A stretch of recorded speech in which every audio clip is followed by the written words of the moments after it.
wabarakatuh. Halo semuanya, perkenalkan nama saya Resa Mulyasari. Saya adalah mahasiswi STKIP Muhammadiyah Bogor. Untuk memenuhi tugas ujian tengah semester ganjil tahun 2022, mata kuliah perkembangan anak usia dini dengan dosen pengampu Ibu Rina Suryati MPD, saya akan membawakan presentasi materi yang keenam, yaitu perkembangan bahasa anak usia dini. Agar tidak berlama-lama lagi, mari kita bahas materi yang pertama, yaitu pengertian bahasa. Bahasa adalah kemampuan yang dimiliki manusia untuk berkomunikasi dengan manusia lainnya, menggunakan tanda, misalnya kata dan gerakan. Menurut para ahli, seperti ini tahun 2009, bahasa adalah alat penghubung atau komunikasi antara anggota masyarakat yang terdiri dari individu-individu yang menyatakan pikiran, perasaan, dan keinginannya. Yang kedua, menurut Santrok tahun 2007, bahasa merupakan bentuk komunikasi lisan, tertulis, dan isyarat yang berdasarkan pada suatu sistem atau simbol-simbol. Yang ketiga, menurut Yusuf, bahasa merupakan kemampuan untuk berkomunikasi dengan orang lain. Sedangkan menurut Badudu 1989 menyatakan bahwa bahasa adalah alat penghubung atau komunikasi antar anggota masyarakat yang terdiri atas individu-individu yang menyatakan pikiran, perasaan, dan keinginannya. Yang terakhir, menurut Brumley tahun 1992 mendefinisikan bahasa sebagai sistem simbol yang teratur untuk mentransfer berbagai ide maupun informasi yang terdiri atas simbol-simbol visual maupun verbal. Selanjutnya adalah fungsi bahasa anak usia dini. Yang pertama, menurut Muslihatun tahun 2004, bahasa sebagai alat yang dapat memuaskan kebutuhan anak untuk menyatakan keinginannya. Hal ini biasanya dinyatakan dengan saya ingin. Yang kedua, bahasa juga dapat berfungsi mengatur anak untuk dapat mengendalikan tingkah laku orang lain. Fungsi yang ketiga, sebagai hubungan antar pribadi dalam lingkungan sosial. Selain itu, bahasa juga berfungsi bagi diri anak itu sendiri. Anak menyatakan pandangannya, perasaannya, dan sikapnya yang unik. Melalui bahasa juga, anak membangun jati dirinya. Fungsi bahasa yang kedua, menurut Mulyana tahun 2005, sebagai penamaan atau penjulukan merujuk pada mengidentifikasi objek, tindakan, atau orang dengan menyebutkan namanya, sehingga dapat dirujuk dalam komunikasi. Yang kedua, sebagai interaksi di mana bahasa menekankan pada berbagai gagasan dan emosi yang dapat mengundang simpati dan pengertian, atau kemarahan serta kebingungan. Yang ketiga, sebagai informasi yang dapat disampaikan kepada orang lain. Ini yang disebut dengan fungsi transmisi dari bahasa. Fungsi bahasa yang ketiga adalah dari Brumley 1992 dan Halliday 1993. Ada 7 fungsi bahasa. Yang pertama sebagai fungsi instrumental, yang kedua sebagai fungsi regulatif, ketiga fungsi heuristik, keempat fungsi interaksional, yang kelima fungsi personal, 6 fungsi imajinatif, yang terakhir ketujuh adalah fungsi representasi. Selain memiliki fungsi, tentunya pengembangan bahasa anak usia dini ini juga memiliki tujuan. Lalu apa tujuan pengembangan bahasa anak usia dini? Menurut Direktorat Pembinaan TK dan SD tahun 2007 halaman 3, perkembangan kemampuan berbahasa anak dilakukan dengan tujuan sebagai berikut.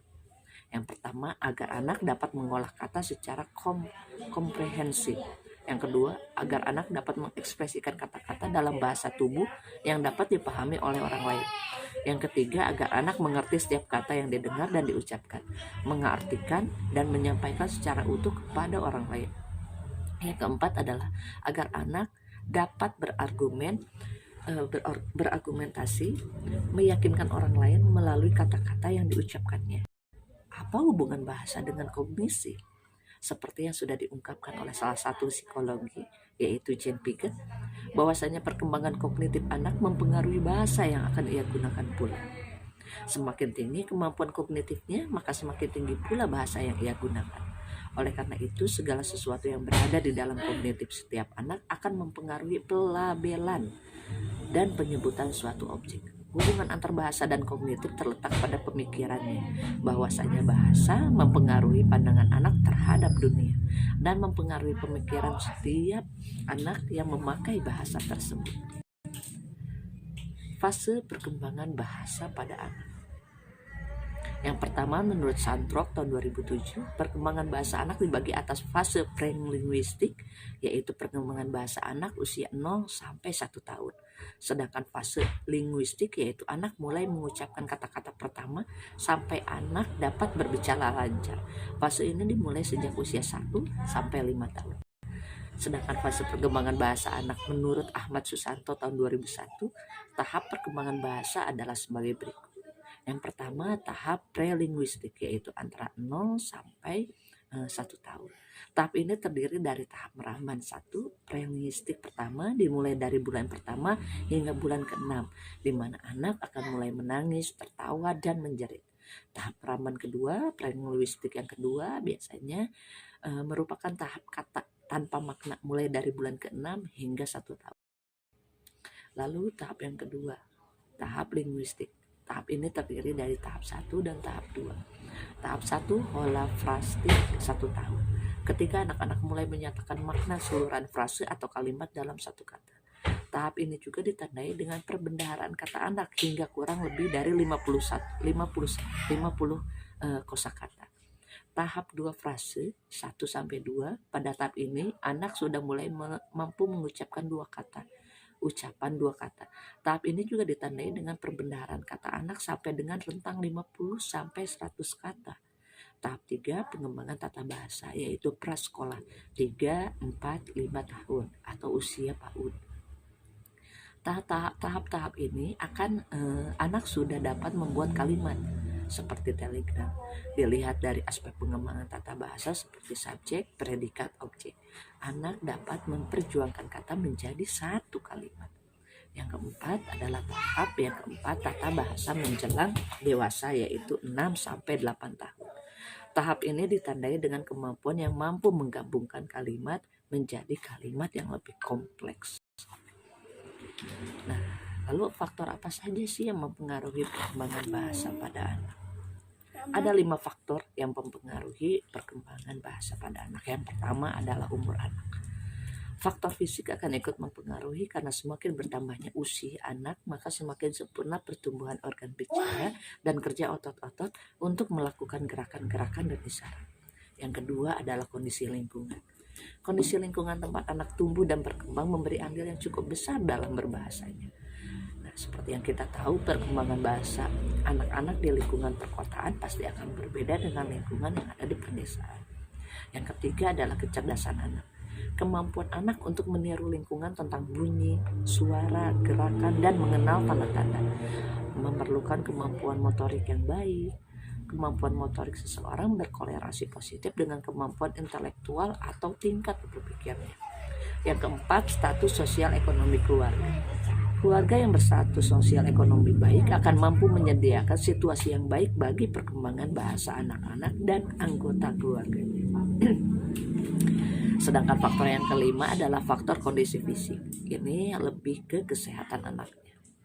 Seseorang yang cacat, yang terganggu kemampuannya untuk berkomunikasi seperti bisu, tuli, gagap, atau organ suara tidak sempurna akan mengganggu perkembangan komunikasinya dan tentu saja akan mengganggu perkembangan dalam berbahasa, terutama anak yang memiliki keterbatasan, otomatis perkembangan dalam bahasanya akan terganggu. Nah, lalu bagaimana cara menstimulasi perkembangan bahasa anak usia dini? Ada 10 cara menstimulasinya. Yang pertama, sering mengajaknya berbicara. Yang kedua, gunakan bantuan visual. Yang ketiga, tingkatkan kosakatanya. Yang keempat, dengan mendongeng. Kelima, ajari bermain game sederhana atau permainan sederhana. Yang keenam, selalu dengarkan anak pada saat berbicara. Yang ketujuh, ajak anak untuk meniru pelafalan kata. Yang kedelapan, jangan menyela saat anak berbicara.